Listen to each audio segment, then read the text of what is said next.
Hey, I'm Christopher. Oh, I'm JR, and we're from Girls. Yep, we're at Laneway. I guess it's sort of a strange thing.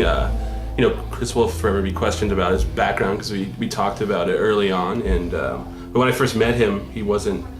It's not. I think when people read things in press, it makes you think someone's peculiar or maybe like, weird or something. But I think Chris, he has a point in the friendship when he shares that information with people when he feels comfortable, and he did. But I think it's probably always a little bit strange for him because there's no, as far as he's concerned, it's his childhood and that's all he knew. And actually, when he tells me stories, a lot of them are in like positive light, about what his childhood was like. And sometimes I even find myself being slightly jealous of his childhood, which is like maybe people would be surprised about. Yeah, because I read somewhere, Chris, you talk about. It was like. It was a sort of an environment of love and respect as well. Yeah. There was the perceived negative aspects of it, but there's obviously positive sides. Yeah, there's a lot of things about being raised in a sort of alternative way that are always going to be like special and unique to that environment. I'm sure there's lots of different people that probably have stories like that. Where the things that people perceive to be like different and weird about the way they were raised are actually like the things that they probably just feel the most normal about. And to me it's always been something that wasn't negative as a whole. There's negative aspects of being raised in a secluded environment, but at the end of the day you just have to decide for yourself what you want and then go out and get those things. So that's it's been easy for me to do that. Chris and I met. Both of us were kind of introduced to San Francisco the similar way. I had been living in San Francisco for maybe 2 or 3 years before Christopher had moved there from Amarillo, and on a random night out, I met a girl at a bus stop, and she invited me over to a friend's, and she was a cute girl, and I was really excited, and I went over to this party, and I just met like this girl named Liza, who was awesome, crazy, like pretty, like really artistic and interesting person. And it was like her and her 2 best friends were like this crew, and they grew up in San Francisco. They knew all the secrets and all the cool places to go. They were pretty much the coolest people I had ever met in my life up until that point.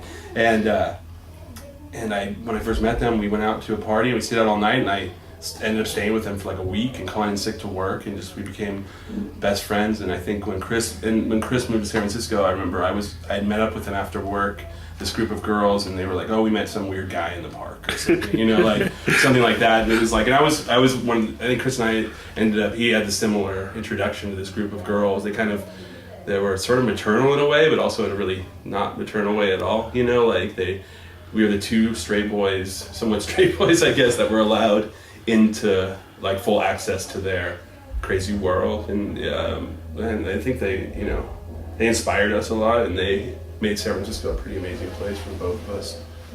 That's sort of how we met. Yeah, when you write songs, a lot of times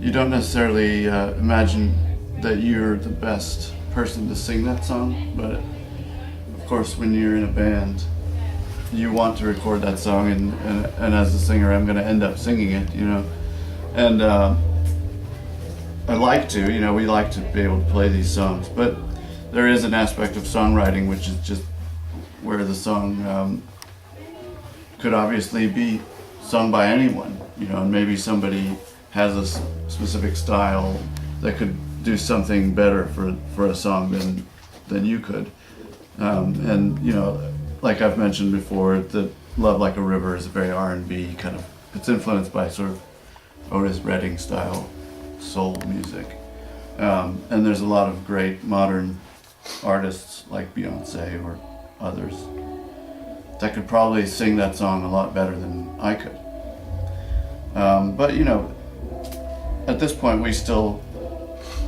perform the songs. I don't know, it is interesting to think that maybe at some point they could be covered, or we could end up working with somebody else.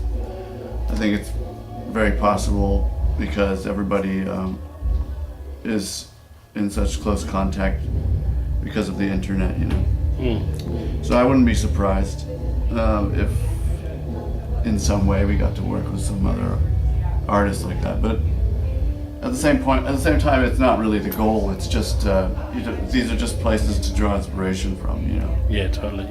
Yeah, I'm excited. I think when you play as much as we do, or in your band that's touring a lot, you start to. I look forward to meeting people more than seeing bands. Yeah, Like, totally, yeah. I mean, I hate to say it, but I'm really concert musiced out a little bit. Like, I grew up from the age of 13. I started going to concerts, and I was obsessed. I would go, you know, every concert, every punk show in the Bay Area. I mean, my friend would drive around. I had an older friend at the car, so.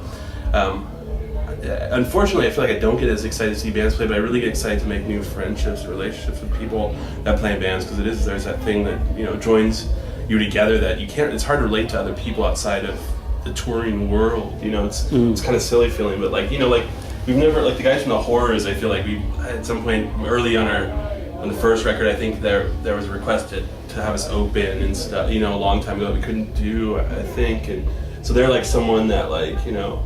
It always sticks with me. Like, I want to meet those guys finally. You know, there's some kind of connection there. You know, like I look forward to things like that. The Pains of Being Pure at Heart were one of the first tours we ever went on. We opened up for them, so it's good to like see them, and, you know, like reminds you of all the fun, crazy shit you did on tour. And I'm like looking at the thing, I can't really remember. You know, you know, we have some friends that are friends of the Cult. Glasser is on True Panther and used to date our keyboard player in high school. M83 and Yuck are people we see around. And I don't know. This festival didn't seem to be like somebody that we're necessarily really excited about watching at a concert, but it's like a lot of friends that we'll get to spend a little time with and see again. Yeah, we're not huge. Like, I don't think either of us listen to a lot of like indie rock, you know. And I mean, we are. I guess somehow we've been, you know, through press and stuff, we became an indie rock band, I guess. But even though I don't know what that means or never really feel like that, but but there's always a few bands. But yeah, I mean, I don't know. There's always someone that surprises us too that we haven't seen. So. Yeah, we'll see. I think I've only seen like a couple songs of Twin Shadow, and they're really nice guys. Like, that always means a lot to me. Is like, are they cool people? Do I like them as people? Do I want to be their buddy? For watching Cheese on Toast, we're girls, and hope you enjoyed this segment. Bye. Bye.